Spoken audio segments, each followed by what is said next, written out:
Abra sua Bíblia em Atos no capítulo 4. Atos no capítulo 4. Nós vamos ler a partir do verso 23. Atos capítulo 4, verso 23. Eu chamo a sua atenção para este texto para nós pensarmos sobre os bandeirantes da fé. Os bandeirantes da fé. Quando foram soltos, Pedro e João voltaram para os seus companheiros e contaram tudo o que os chefes dos sacerdotes e os líderes religiosos lhes tinham dito. Ouvindo isso, levantaram juntos a voz a Deus, dizendo: Ó soberano, tu fizeste os céus, a terra, o mar e tudo o que neles há. Tu falaste pelo Espírito Santo por boca do teu servo, nosso pai Davi, porque enfurecem as nações e os povos conspiram em vão. Os reis da terra se levantam e os governantes se reúnem contra o Senhor e contra o seu ungido.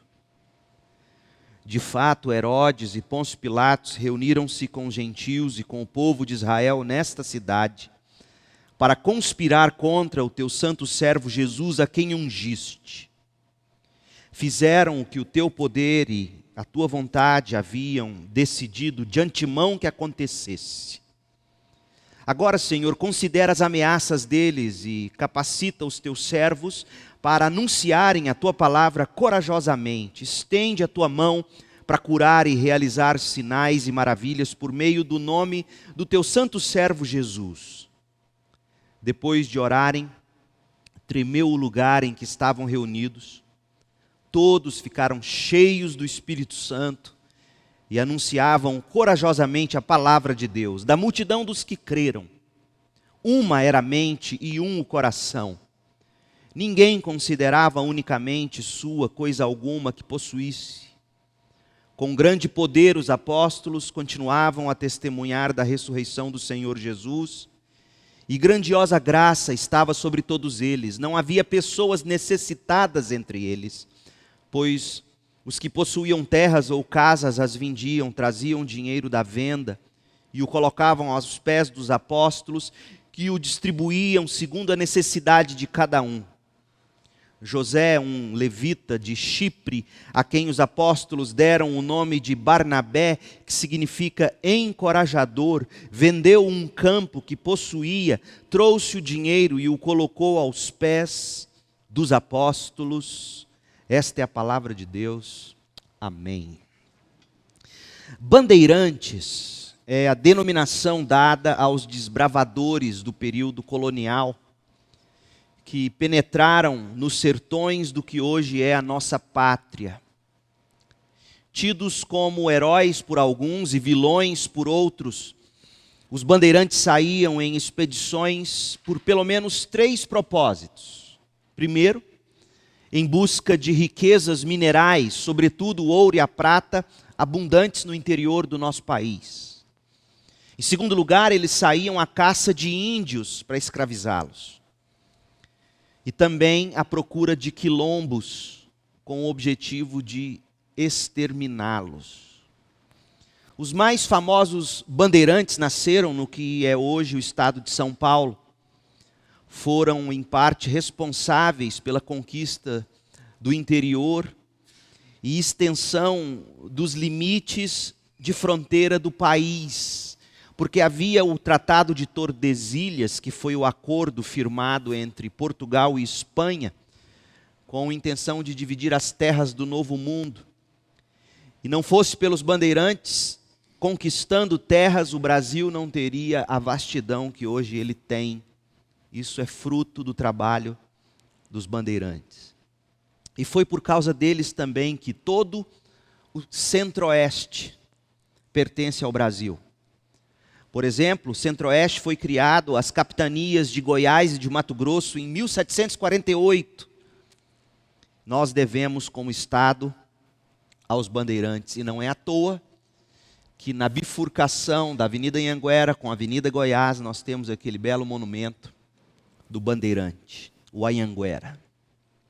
E quando eu penso nos primeiros crentes, eu gosto de fazer um paralelo entre a força e a coragem deles com as mesmas dos bandeirantes brasileiros, só que com significativas diferenças.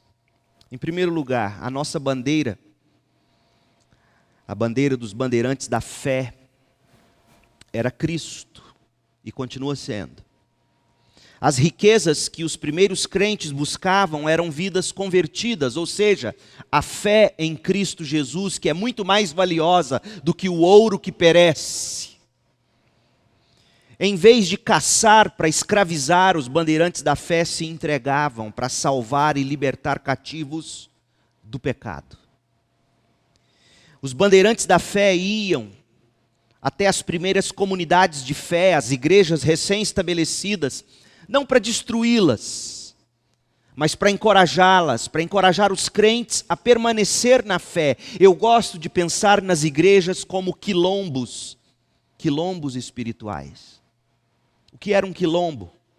Quilombo era um lugar de pouso, um lugar utilizado por populações nômades ou em deslocamento, paragens, acampamentos.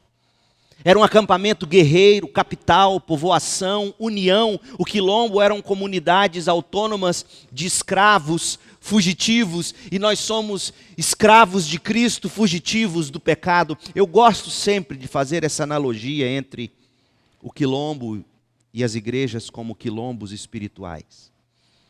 A expansão conquistada pelos bandeirantes da fé não foi territorial. A expansão conquistada foi espiritual. Através dos bandeirantes da fé, o reino de Deus chegou aos confins da terra. Irmãos, eu gosto de pensar nos primeiros cristãos como os bandeirantes da fé. Eles eram fortes, eles eram corajosos, eles eram espiritualmente ambiciosos, no melhor sentido do termo.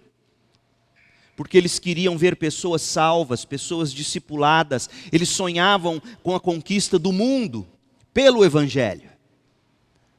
Os bandeirantes da fé tinham o couro duro e o coração mole.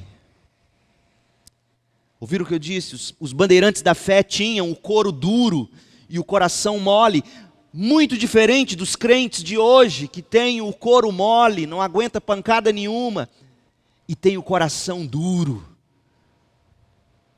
O crente deve ter couro duro para aguentar pancadas, e coração mole para não deixar de amar.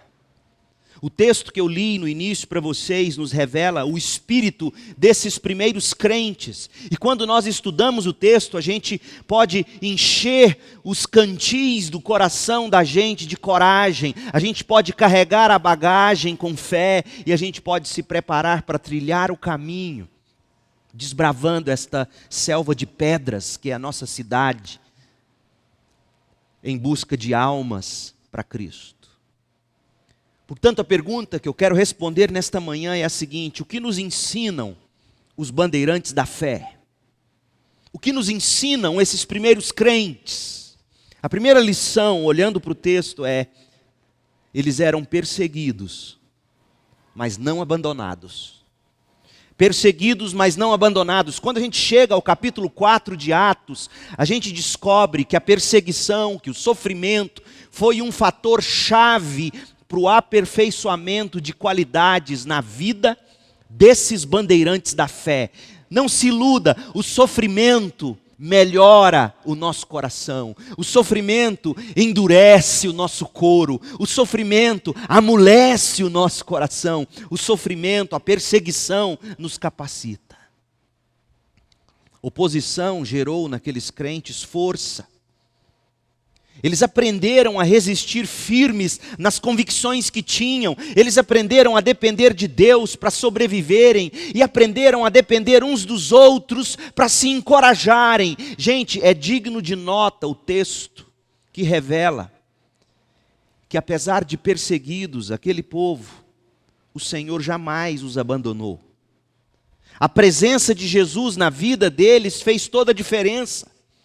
A presença de Jesus na nossa vida faz toda a diferença. Quando aqueles crentes foram interrogados pelas autoridades que os haviam prendido, E após anunciar o evangelho aos seus perseguidores, Pedro e João testemunharam do cuidado de Deus na vida deles. Olha o que diz Atos 4:13. Vendo a coragem de Pedro e de João, e percebendo que eram homens comuns e sem instrução, ficaram admirados e reconheceram que eles haviam estado com Jesus.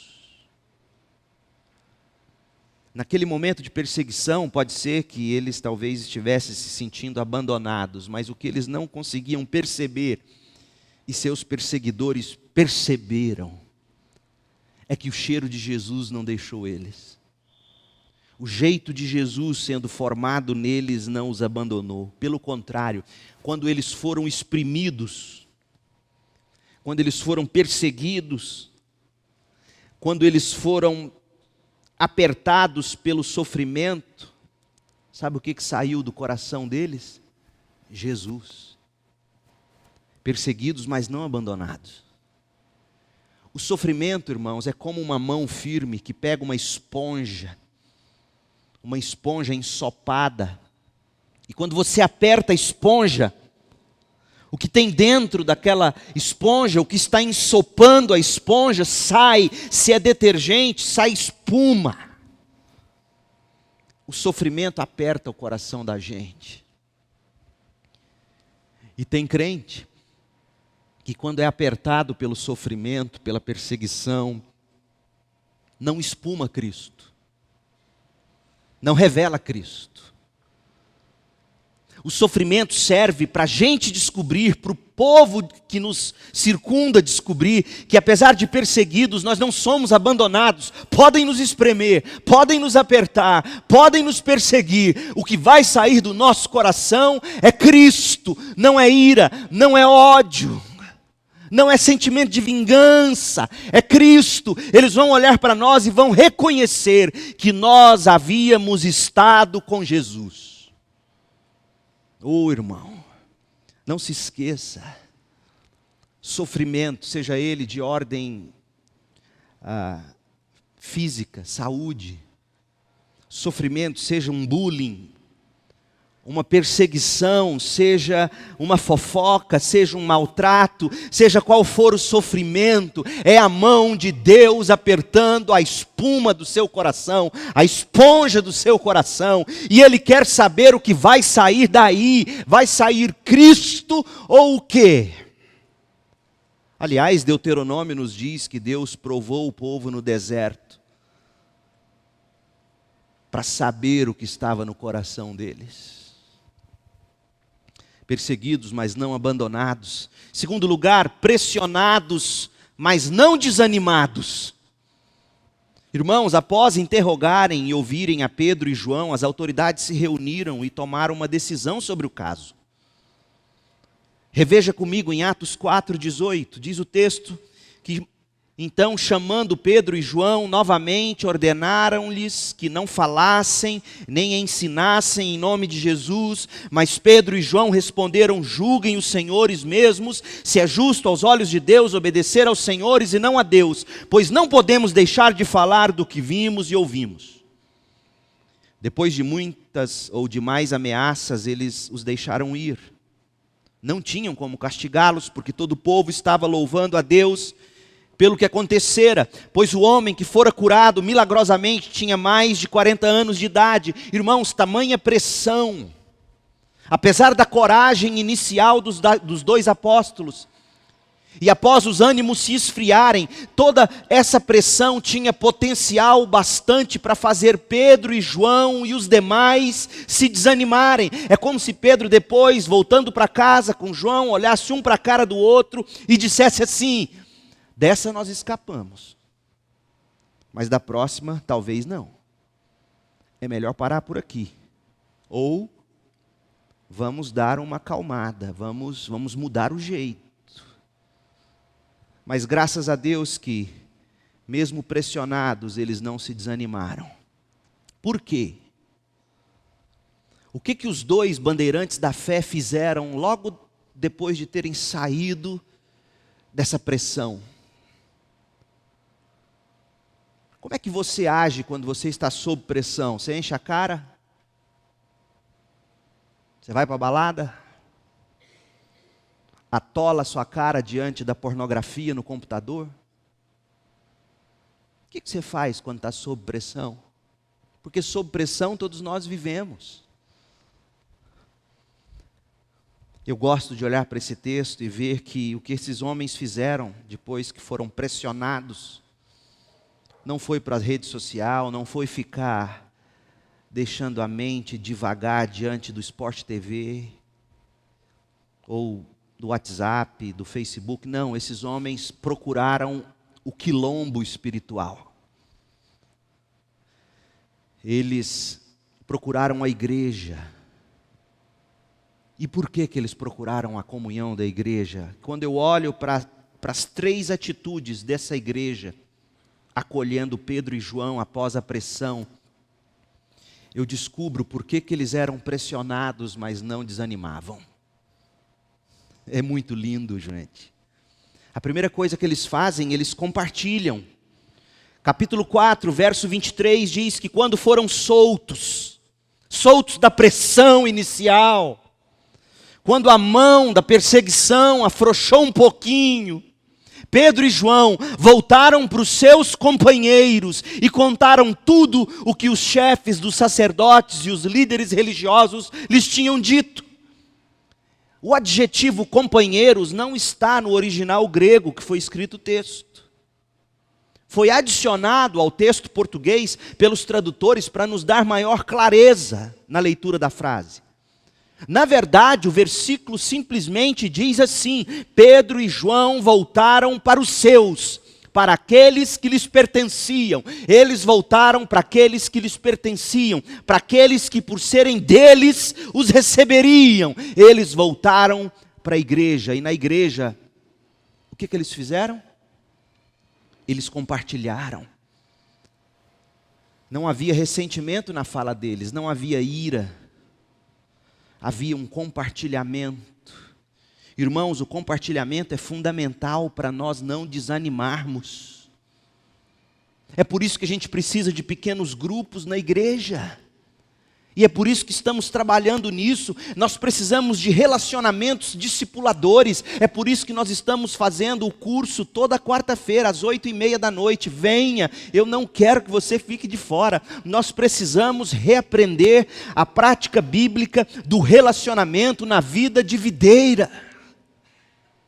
A gente precisa desses relacionamentos para a gente poder compartilhar, para a gente poder aprender. O que nós fizemos ontem, aquela tarde de brincadeiras, de jogos, é importante não para ficar nos jogos, é importante para cada vez mais a gente criar vínculo, para a gente querer sair dali e ter tempos mais significativos de compartilhamento juntos. A gente não faz jogo só para brincar. A gente faz jogo porque é na brincadeira que geralmente nascem as melhores amizades, não é assim? Quando éramos crianças era assim. Nossos melhores amigos surgiram nos nossos momentos de brincadeira. E a partir da brincadeira a gente aprendeu a conversar, abrir a vida, compartilhar coisas e tornamos-nos grandes amigos. É por isso que a gente brinca. Um evento como o de ontem não é só para a gente brincar. Há um propósito, eu tenho um propósito muito bem definido com cada encontro e brincadeira nossa. Quando eu deixo a Cira me pegar pelos pés e me carregar como um carrinho de mão, como ela fez, vocês viram no WhatsApp, fiz questão de mostrar, não é para fazer gracinha. É para dizer para ela e para vocês, eu sou gente como vocês, podem se aproximar. Abra o coração. Eu quero abençoar. Eu sou gente como vocês, eu também sofro, eu também tenho dificuldades, eu preciso de vocês, eu preciso da ajuda. Irmãos, em tudo que eu faço, eu sou didático. Nas brincadeiras lúdicas, aprende-se muita coisa. E quanta coisa eu pude perceber de vocês ontem, na brincadeira. Positivas. Eu também não sou do tipo que vai usar contra vocês. Eu não jogo. Nós somos uma igreja que precisa aprender o valor do compartilhamento.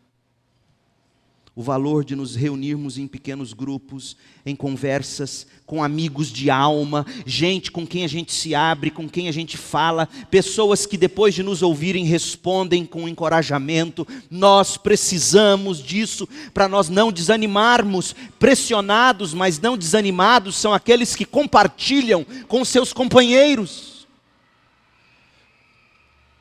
Não se iluda dessa gritaria abençoada. Nascerão grandes amizades. Espero em Deus. Amizades para eles poderem ao redor da Bíblia se fortalecerem. E quando chegarem à adolescência e juventude e foram pressionados para irem para as baladas, encher a cara como acontece, eles vão se ajudar e vão dizer: não, meu irmão, não podemos, não é o caminho. Pressionados, mas não desanimados, são aqueles que compartilham com seus companheiros. E deixa eu te dizer outra coisa: se os seus companheiros não são do tipo que você pode abrir o coração e pedir ajuda, troque de companheiro. Não de marido, hein? Não é isso. Pelo amor de Deus. Troque de amigos. Porque você tem que ter do seu lado companheiros com quem você brinca, mas com quem você pode abrir o coração e falar sério. Se essa menina ou esse moço com quem você namora não é do tipo com quem você pode compartilhar, abra mão desse namoro. É melhor abrir os olhos agora, porque depois que casar você tem que fechá-los. A segunda coisa que eles fizeram, eles oraram. Os ouvidos de todos estavam atentos nas palavras dos apóstolos, Pedro e João. O resultado natural, depois que Pedro e João compartilharam, o resultado natural foi que eles oraram. Essa é a maturidade que se espera de todos nós. Você não tem que ter palavra pronta para todo mundo. Você não tem que ter conselhos sem sabedoria para dar para os outros. Se você não tem o que dizer, não diga. Ore. Olha o que o texto diz, verso 24. Ouvindo isso, levantaram juntos a voz a Deus, dizendo. Oraram juntos. A oração era coletiva. A oração foi algo natural, algo espontâneo. Orar para eles é como respirar. Você cansado, ofegante, o que você faz? Puxa o fôlego. Inspira e expira, inspira e expira. A oração tem que ser isso, ouve e ora. A oração foi ancorada na soberania de Deus. Olha a oração desses homens. O verso 24 diz que eles disseram assim: ó soberano, tu fizeste o céu, a terra, o mar. O Senhor é criador. O Senhor está no controle. Tu falaste pelo Espírito Santo, por boca do teu servo, nosso pai Davi. A oração deles foi pautada num Deus que tem propósitos. O verso 28 diz que fizeram o que o teu poder e a tua vontade haviam decidido de antemão que acontecesse. Eles criam na soberania de Deus, nos propósitos de Deus, no controle de Deus sobre todas as coisas.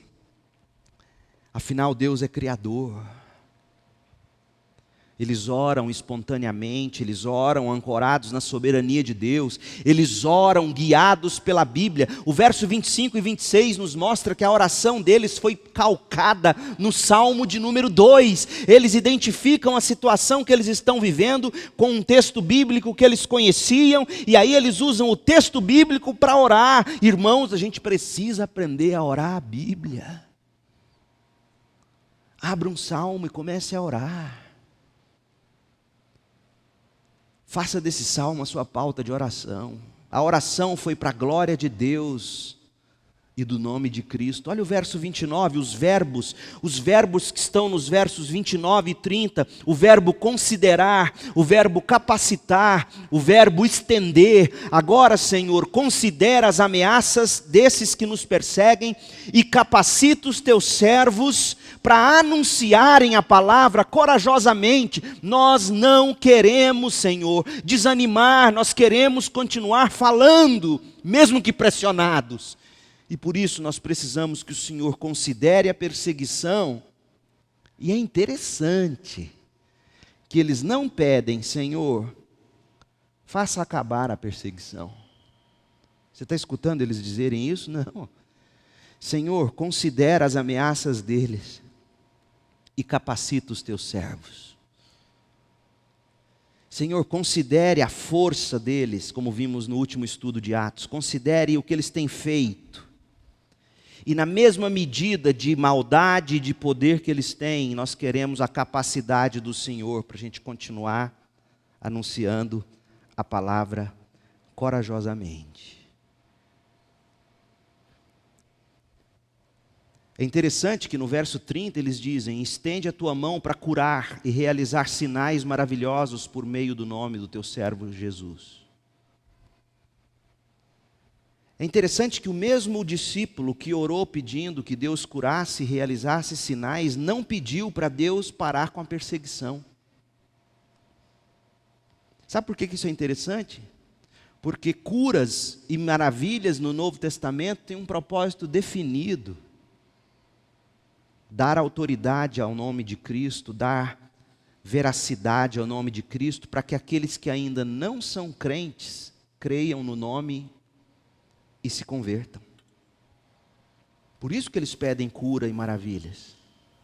Porque eles queriam que o nome de Cristo fosse exaltado. E a propósito, eu creio que no final dos tempos, Cristo terá que fazer muitos sinais e maravilhas para que esse mundo cada vez mais pós-cristão, mais secular, creia. Agora, Deus não vai curar todo mundo, Deus não vai curar a igreja necessariamente, Deus não vai acabar com a perseguição. Então, em vez de pedirmos cura, é interessante fazer o seguinte: Senhor, considera o potencial dessa minha doença, o potencial de me matar, de me destruir, de me desanimar. Considera o potencial dela e na mesma proporção me capacite para que eu continue anunciando a tua palavra corajosamente. É assim que ora um discípulo: Senhor, é terrível o que eu tenho sofrido, considera o que eu tenho sofrido e na mesma proporção me dê a capacidade, porque eu não quero desanimar. E quando eu falar em teu nome, perseguido, doente, quando eu falar em teu nome, que eu, perseguido, tenho o poder do teu Espírito para operar sinais e maravilhas, para que creiam no teu nome, é isso que está sendo dito. Mas o que a gente vê acontecer hoje em dia, é crente querendo cura e libertação, para gastar sua saúde nos seus próprios deleites. Então, pressionados, mas não desanimados, são aqueles que oram com seus companheiros. Outra coisa, eles compartilharam, eles oraram, mas eles também anunciaram. Verso 31 diz que depois de orarem, tremeu o lugar em que estavam reunidos, todos ficaram cheios do Espírito Santo e anunciavam corajosamente a palavra de Deus. Gente, a pressão vem para nos desanimar, para nos calar. Mas o povo de Deus busca no compartilhamento e na oração o enchimento do Espírito Santo para continuar anunciando corajosamente a palavra de Deus. Então, eu sei que todos nós, e você está sob pressão, e o que Deus quer de você nesse momento, não é que você se desanime, não é que você deixe de falar, não é que você abandone a igreja, a comunhão, a obra. Pelo contrário, Ele quer que você compartilhe com alguém, ore com a igreja, e anuncie, e não pare de anunciar. Por isso, irmãos, nós precisamos orar mais. Venham, homens, orar. Venha, igreja, orar na quarta-feira. Venha, igreja, aprender como ser videira. Pressionados, mas não desanimados, são aqueles que compartilham, oram e anunciam com seus companheiros de fé. Os bandeirantes da fé, eles eram perseguidos, mas não abandonados. Pressionados, mas não desanimados. Em terceiro lugar, ficavam perplexos, mas não desesperados. A perplexidade da igreja primitiva, irmãos, vinha da perseguição crescente que assolava os crentes. Hebreus vai nos contar como a perseguição foi caminhando para um ponto terrível. Hebreus 10:33 diz que algumas vezes foram expostos a insultos, tribulações, em outras ocasiões fizeram-se solitários com os que assim foram tratados. Eles se compadeciam dos que estavam presos, aceitaram alegremente o confisco dos próprios bens, pois sabiam que possuíam bens superiores e permanentes. Irmãos, qualquer pessoa naquela situação ficaria perplexa. Qualquer pessoa diante do confisco dos seus bens, qualquer pessoa que tinha que vender o que tinha para ajudar o irmão que tinha perdido os bens por causa da fé, qualquer um, tanto os que estavam sofrendo como os que estavam ajudando, porque tinham que abrir mão, pôr a mão no bolso, qualquer um ficaria perplexo diante daquela situação. Perplexos, mas não desesperados. Qual foi a reação deles? Nada de desespero existe nessa igreja. O que a gente vê na vida desses bandeirantes da fé é que quanto mais perseguidos, quanto mais pressionados, quanto mais perplexos, mais eles se uniam, mais eles se amavam, mais eles cuidavam um do outro. É para isso que a igreja existe. O nosso quilombo espiritual nesta vida passageira. E aí olha que descrição linda desses homens perplexos, mas não desesperados. Verso 32, da multidão dos que creram, uma era a mente e um coração.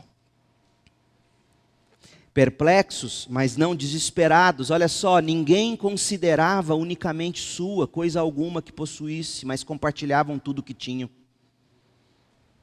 Com grande poder, os apóstolos continuavam a testemunhar da ressurreição do Senhor Jesus e grandiosa graça estava sobre todos eles. Não havia pessoas necessitadas entre eles, pois os que possuíam terras ou casas as vendiam, traziam dinheiro da venda, colocavam aos pés dos apóstolos que os distribuíam segundo a necessidade de cada um. E é num contexto assim que surgem os homens e as mulheres Barnabé. José, um levita de Chipre, a quem os apóstolos deram o nome de Barnabé, que significa encorajador, vendeu uma fazenda, um campo, trouxe o dinheiro e colocou aos pés dos apóstolos. Eu quero Barnabés nessa igreja. Homens e mulheres que põem aos pés de Cristo o que têm, o que conquistaram, porque estão perplexos diante de tudo que tem acontecido no mundo, mas não estão desesperados. Por quê? Porque tem Deus, tem Jesus, e tem uns aos outros. E se eu tenho Deus, se eu tenho Cristo, se eu tenho a comunhão do Espírito, se eu tenho vocês uns aos outros, eu não vou me desesperar nesse mundo, porque eu tenho tudo de que preciso. Eu não preciso do meu campo. Eu não preciso do país atravessando uma condição financeira estável. Eu não preciso disso.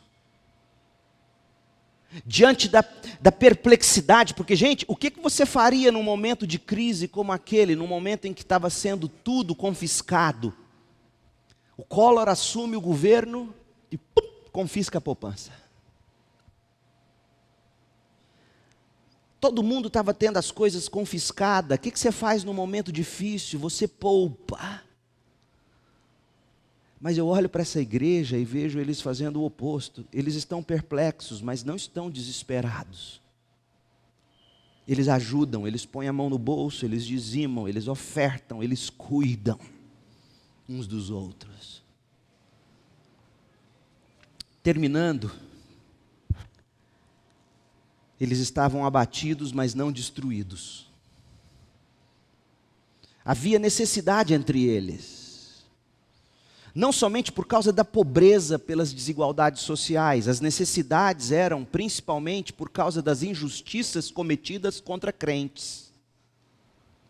confiscados os bens, demitidos do trabalho, maltratados, perseguidos. Alguns tiveram a própria vida ceifada, outros perderam tudo que tinham, separados dos pais, separados das mães. Eu e você também ficaríamos abatidos, mas não destruídos. Perplexos, mas não desesperados. Pressionados, mas não desanimados. Perseguidos, mas não abandonados. Irmãos, quanto mais eles sofriam, mais eles engrossavam o couro, pode bater, e mais eles amoleciam o coração. Eles ficavam mais fortes, eles não perdiam a doçura, eles eram valentes, eles não deixavam a ternura, eles não deixavam o amor. E qual é o segredo desses bandeirantes da fé? Eles tinham Deus, eles tinham Cristo, eles tinham uns aos outros. Irmãos, é isso que nós como segunda igreja precisamos aprender. O dia que a gente aprender de fato, que nós já temos de tudo que precisamos, nós não precisamos de mais saúde, nós não precisamos de mais dinheiro, nós não precisamos de um país mais estável, nós não precisamos de um casamento sólido, nós não precisamos de filhos sadios, bem criados, não, isso é bom, tudo isso é plus. A gente precisa, o que o salmista diz, da graça. A graça do Senhor é melhor que a vida, a graça do Senhor é melhor que a saúde, porque se você não tiver a graça e tiver saúde, sua vida será uma desgraça. Se você tiver dinheiro e não tiver a graça, você viverá à base de remédio tarja preta, como muitos eu conheci. Se você tiver casamento e não tiver a graça, isso vira uma desgraça. Se você tem filhos bem criados, bem educados e não tiver a graça, você vai ter a desgraça de vê-los viver para enterrar os dons e talentos no ego, na vaidade. E nesse mundo você vai viver para ver seus filhos ganharem o mundo e perderem a alma. Deus te livre e Deus me livre disso.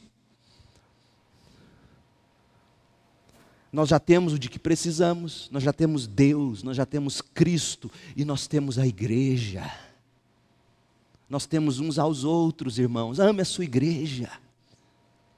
Vibre, lute, abrace uns aos outros. Sim, nós somos diferentes, nós somos meio porco espinho, tem brincadeira que o outro faz que a gente não gosta. Eu sei disso. Mas e daí? Gente, se é ruim dentro da arca de Noé, imagina lá fora, no meio do dilúvio.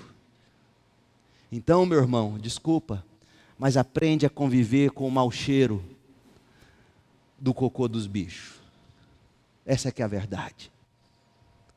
É melhor aqui do que lá. É melhor aqui porque aqui a gente se relembra. Temos Cristo, temos a graça, temos o Senhor. Esta leve e momentânea tribulação é nada comparada ao enorme peso de glória. É disso que nós estamos falando. Então, que o espírito dos bandeirantes da fé sejam também o nosso espírito. Homens e mulheres que carregam a bandeira de Cristo. Homens e mulheres que buscam a riqueza da fé em Cristo. Homens e mulheres que vivem para libertar os cativos do pecado. Homens e mulheres que se encorajam mutuamente ao amor e às boas obras. Homens e mulheres que espalham o reino de Deus por onde vão. Que a nossa igreja seja conhecida como a igreja bandeirante da fé. Que você seja uma bandeirante da fé, um bandeirante da fé. Essa é a minha oração para você, para mim, para a nossa igreja. Oremos. Senhor, em nome de Jesus, dá-nos essa fé, dá-nos essa coragem, dá-nos essa esperança, dá-nos esse amor. Ó Deus, abatidos nós ficamos, mas não estamos destruídos. Perplexos sim, mas não desesperados. pressionados, mas não desanimados, perseguidos, mas não abandonados. Nós temos o Senhor e nós temos uns aos outros. Oh Deus, essa graça é melhor do que a vida. Por isso nos ensine a louvá-lo com os nossos lábios. Em nome de Jesus. Amém.